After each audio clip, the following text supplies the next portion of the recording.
ظالم نه الله پاک د ظلم بدله په دنیا کې اخلي. الله پاک په دنیا کې ذلیل کوي، رسوا کوي. حجاج بن یوسف دغه نوم به تاسو اورېدلی وي. د یو لوی ظالم انسان تیر شوی. تقریبا 1,20,000 یا دینه زیات بې ګناه خلک هغه شهیدان کړي دي.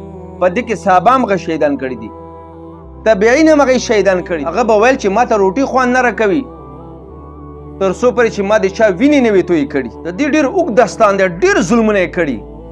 خو چې کله الله پاک راونیستو ان بطش ربک لشدید، د خدای نستل بیا ډېر سخت دي.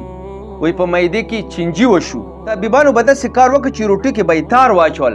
نو حجاج ته به یې وویل چې دا وخوره. هغې چې کله وخوړی او معدې ته ورسېدی نو فورا به زور ویر کو، هغه روټي به وروتل، هغې پورې به بلا شر چینجي لګېدلي وو.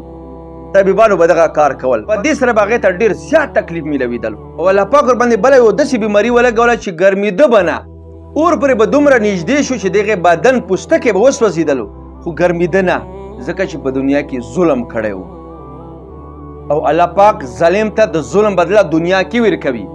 آخرت خو پرېږده وه، دنیا کې ورته د ظلم بدله ورکوي. نو هېڅ چا سره ظلم ونه کړي، چا باندې زیاتې ونه کړي. کنی الله پاک به تاسو دنیا کې رانیسي. ما په دې کم عمرې کې ډېر ظالمان وکتل چې هغوی خلکو سره ظلمونه کړي وو، خلک یې ځورولي وو. الله پاک په دنیا کې راونیستل، ذلیل یې کړو، رسوا یې کړل او د ظلم بدل یې ورنه دنیا کې واخیستو. خلکو دپاره د عبرت نشان جوړ کړل، د عبرت نښې یې ورپاره جوړه کړه. خلکو ته یې سبق وښودلو چې که چېرته تاسو ظلم کېدی ستاسو حالت په دغه شانته وي.